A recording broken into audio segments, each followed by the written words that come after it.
కేజ్రీవాల్ ఇప్పటి వరకు వెనుకబడి ఉన్నారు. అరవింద్ కేజ్రీవాల్, పర్వేష్ వర్మ, సందీప్ దీక్షిత్ ఇద్దరు కూడా ప్రత్యర్థులుగా ఉన్నారు. పర్వేష్ వర్మ కంటే వెనుకబడి ఉన్నారు ఇప్పటి వరకు. కానీ ఇప్పుడు ఒక 254 ఓట్ల లీడ్లో అరవింద్ కేజ్రీవాల్ లీడ్ను కొనసాగిస్తున్నారు. పోస్టల్ బ్యాలెట్లో మాత్రం అరవింద్ కేజ్రీవాల్ పూర్తిగా వెనుకబడి ఉన్నారు. పాపులర్ ఓటింగ్ దగ్గరకు వచ్చేసరికి, పాపులర్ ఓటు లెక్కింపు దగ్గరకు వచ్చేసరికి అరవింద్ కేజ్రీవాల్ 250 ఓట్ల లీడ్లోకి వచ్చారు. మనీష్ సిసోడియా కూడా ఉద్యోగస్తుల ఓట్ల విషయంలో పోస్టల్ బ్యాలెట్ ఓట్లలో వెనుకబడి ఉన్నారు. ఇప్పుడు మనీష్ సిసోడియా కూడా ముందుకు వచ్చారు. అతిషి ఇంకా వెనుకబడి ఉన్నారు. కల్కాజీ నుంచి పోటీకి దిగిన అతిషి, రమేష్ బిధూరి చేతిలో ఇంకా వెనుకబడి ఉన్నారు. అరవింద్ కేజ్రీవాల్ మాత్రం 254. మనీష్ సిసోడియా కౌంటింగ్ కేంద్రంలో ఉన్నారు. మనీష్ సిసోడియా జంగ్పురా నియోజకవర్గం నుంచి ఆయన పోటీ చేశారు. కౌంటింగ్ కేంద్రంలో మనీష్ సిసోడియా అక్కడ పోలింగ్ సరళిని పర్యవేక్షిస్తూ ఉన్నారు. ఆ టేబుల్స్ దగ్గర నెంబర్స్ని నోట్ చేసుకుంటూ ఉన్నారు. ఆర్టీవీ ఆ నెంబర్స్, ఆ కౌంటింగ్ కేంద్రాల దగ్గర నుంచి నెంబర్ వెలువడగానే ఆ నెంబర్ ఎలక్షన్ వెబ్సైట్లో పోస్ట్ చేయడానికంటే ముందే నెంబర్స్ వచ్చిన వెంటనే ఆ వివరాలు మీకు ఆర్టీవీ అందిస్తూ ఉంది. అందుకే ఎలక్షన్ వెబ్సైట్కి ఆర్టీవీ స్క్రీన్ పైన చూస్తున్న నెంబర్స్కి డిఫరెన్స్ అందుకే కనిపిస్తుంది. మరికొద్దిసేపట్లో ఎలక్షన్ వెబ్సైట్ అప్డేట్ చేసేటప్పటికి అంతకంటే ముందే అప్డేట్ చేసిన ఈ ఫిగర్సే మీకు కనిపిస్తాయి.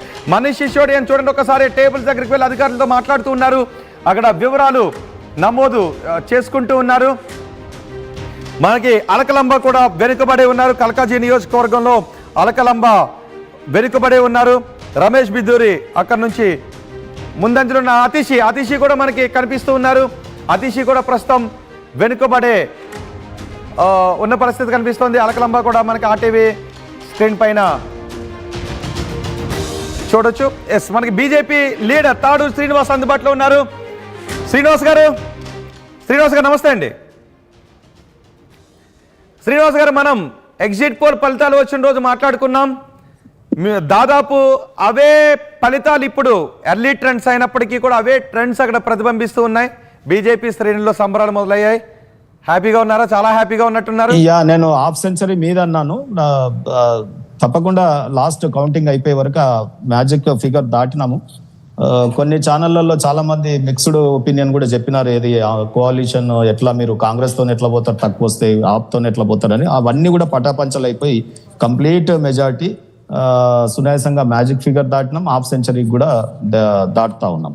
సో నేనే ఒకటే చెప్పాను, ఈ రోజు ఎన్నికలు ఢిల్లీలో కేజ్రీవాల్ గారు ఓన్లీ తిట్ల పురాణం చేతిలో పట్టుకొని ఢిల్లీ వీధులు వెంబడి తిరిగాడండి. మేము చేసిన అభివృద్ధి ఢిల్లీని ఏ రకంగా ఈ 10 ఏళ్లలో ఎక్కడెక్కడ ఇబ్బంది. తాడూరు శ్రీనివాస్ గారు ఒక్కసారి ఇంపార్టెంట్ అప్డేట్. బీజేపీ ఇప్పుడు 42 స్థానాల్లో మాత్రమే లీడ్లో, 42 స్థానాల్లో లీడ్లో ఉంది. తన ఆధిక్యతను క్రమక్రమంగా తగ్గించుకుంటూ వస్తుంది. లీడ్ను క్రమక్రమంగా తగ్గించుకుంటూ వస్తుంది. అఫ్ కోర్స్ మ్యాజిక్ ఫిగర్కు దాటే లీడ్లో ఉన్నప్పటికీ తన 50 మార్కులు మాత్రం కోల్పోయి ఇప్పుడు 42 స్థానాల లీడ్లో ఉంది.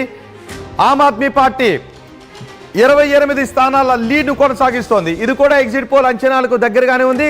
కానీ ఇంతవరకు వచ్చిన లీడ్ను మాత్రం మన ఆర్టీవీ స్క్రీన్ పైన చూస్తున్నాం. ఎగ్జిట్ పోల్ ఫలితాలే. ఒకవేళ ఎవరు అధికారంలోకి వచ్చినా మ్యాజిక్ ఫిగర్కి కొంచెం దగ్గరగానే 2 పార్టీలు కూడా ఉండే అవకాశం ఉంటుందని ఎగ్జిట్ పోల్స్ చెప్పాయి. ఆమ్ ఆద్మీ పార్టీ కూడా మ్యాజిక్ ఫిగర్కి కేవలం 8 స్థానాల దూరంలోనే ఉంది.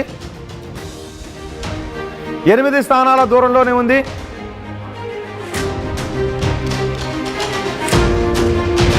ఒకసారి మాజీ మంత్రి కాంగ్రెస్ నేత పుష్పలేల అభిప్రాయం కూడా మనం తీసుకుందాం. పుష్పలేల గారు, నాకు ఒక 2 నిమిషాలు ఇవ్వమ్మా, నేను ఇంకో మాట్లాడండి. ఇప్పుడు ఏముందంటే, ఇప్పుడు సరే మీరు అన్నట్టుగా మా మధ్యలో కోఆర్డినేషన్ లేదు కానీ అన్నారు, కానీ మాతో ఇంకా వాళ్ళు కలిసే ఉన్నారు కదా. మేమేమి ఆ గట్బంధంల నుంచి విడిపోలేదు కదా. ఇప్పుడు వీళ్ళు ఏంటంటే మమ్మల్ని మేము ఎట్లాగైతే అనుకుంటున్నారో వీళ్ళు క్లీన్ స్వీప్ అని కొంచెం ఎగరడం కొంచెం మానేయాలి. ఇప్పుడు మీరు చూస్తే లాస్ట్ మూమెంట్ కూడా ఒక ఓటు కూడా గెలుపుకు దారితీస్తుంది. అలాగే ఇన్ని సంవత్సరాల్లో కూడా 2 సార్లు 3వ సార్లు బీజేపీ గెలిచినాక కూడా కాంగ్రెస్ను నిజంగా దేశ రాజధానిలో వాళ్ళ అధికారంలో రాకపోవడం అనేది మోదీ గారి అంటే గవర్నమెంట్కు సిగ్గుచేటుగా భావించారు. ఈసారి దాన్ని ప్రెస్టేజ్గా తీసుకొని తీసుకొని ఎన్ని రకాలుగా శక్తియుక్తులన్నీ ప్రదర్శించి మరి కేజ్రీవాల్ మీద నిన్న కూడా చూడండి ఏసీబీ రైడింగ్లు చేయించారు. అవసరమా అండి వీళ్ళకి? అవి ఆగొచ్చు కదా. వాళ్ళని ఏ రకంగా హింసలు పెట్టాలో పెట్టేశారు. సరే, అది ఏమైనా కానివ్వండి, ప్రజలే ఆయుధంగా తీసుకున్న ఓటు హక్కు మీద ఆధారపడ్డారు. వీళ్ళు పెద్దగా విరిగిపోతున్నారు. క్లీన్స్ అంత ఆశలు వద్దులేండి. లాస్ట్ వరకు కూడా నేనైతే అంటున్నాను, తప్పకుండా విజయం అనేది బీజేపీ గెలవడం అనేది ఈ దేశానికి మరొకసారి పెద్ద ఇది. ఎందుకంటే ఇప్పటికే చాలా వరకు అమెరికా సంబంధాలు అనే దేశాన్ని ఏ రకంగా నాశనం అయ్యి పిల్లల సంఖ్య కాకుండా కానీ ఢిల్లీ ఓటరు ఎందుకు కాంగ్రెస్ అసలు దగ్గరికి రానవటం లేదు? అన్నాళ్ళు ఢిల్లీ నేలిన కాంగ్రెస్ పార్టీ ఇప్పుడు ఢిల్లీలో కనీసం ఉనికిలో కూడా లేని పరిస్థితి ఎందుకు వస్తుంది? దానికి కారణం ఏంటంటే ఒకరేమో అధికారంలో, ఇద్దరు అధికారంలో ఉన్న వాళ్ళేనండి. అందువల్ల మమ్మల్ని ఏ రకంగా కూడా అసలు ఎంటర్ కూడా కానియకుండా విశ్వ ప్రయత్నాలు చేశారు. ఇప్పుడు కేజ్రీవాల్ చేసిన కొన్ని పొరపాట్ల వల్ల జరిగిండొచ్చేమో కానీ ప్రజలకు మాత్రం మధ్యతరగతి ఎవరున్నారో వాళ్ళకందరికీ కూడా ప్రజలకు మనస్సుల్లో కూడా కాంగ్రెస్ పార్టీ అనవసరంగా ఎందుకు వీళ్ళతో పోటీ చేసింది, క్లియర్ గా ఉండేది బాగుండేది అన్నది ప్రజల్లో కూడా వచ్చింది. కాదు, కనీసం ఒక్క సీట్లో కూడా ప్రభావాన్ని చూపని పరిస్థితి వస్తుంది కదా. 3 సార్లు నుంచి వరుసగా హ్యాట్రిక్ 0. పుష్పలీల గారు హ్యాట్రిక్ 0.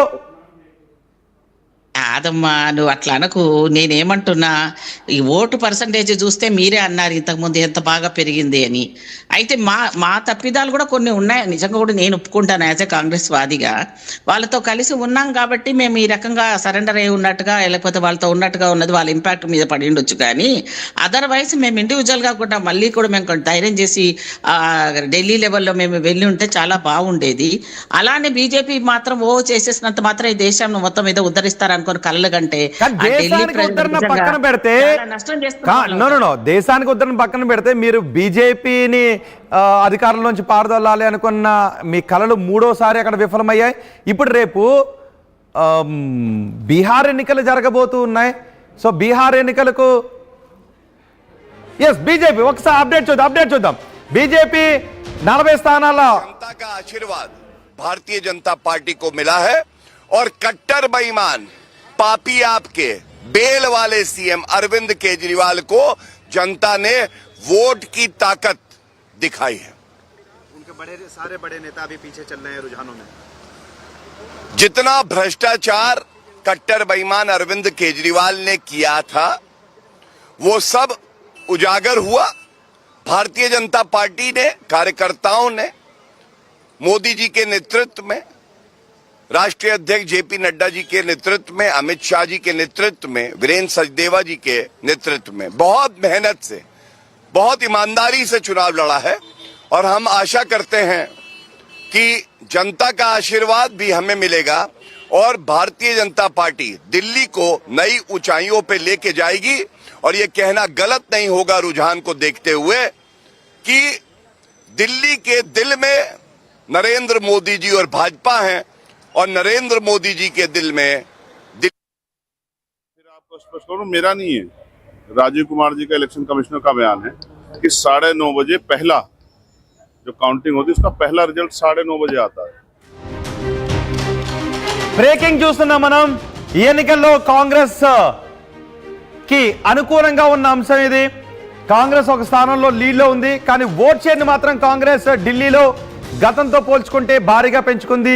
గతంతో పోల్చుకుంటే ఈసారి డబుల్ అయింది కాంగ్రెస్ ఓట్ షేర్. ఈ ఎన్నికల్లో కాంగ్రెస్ ఓట్ షేర్ ఏకంగా 7% పెరిగింది. గత ఎన్నికల్లో దగ్గరగా 4% మాత్రమే ఓట్ షేర్ను సాధించిన కాంగ్రెస్ ఈసారి ఓట్ షేర్ రెట్టింపైంది. రెట్టింపైన ఉత్సాహంలోనే కాంగ్రెస్ సరిపెట్టుకోవాల్సిన అవసరం ఉంటుందా, లేదంటే వ్యూహాలు ఫలించలేదు అని కాంగ్రెస్ అంతర్మదనం చేసుకోవాల్సిన అవసరం ఉంటుందా? కానీ ఏదేమైనప్పటికీ కాంగ్రెస్ ఓట్ షేర్ ఇక్కడ పెరిగింది. ఒకవేళ కాంగ్రెస్ ఆమ్ ఆద్మీ పార్టీ రెండు వ్యూహాత్మకంగా, ఈగోస్తో ముందుకు కాకుండా వ్యూహాత్మకంగా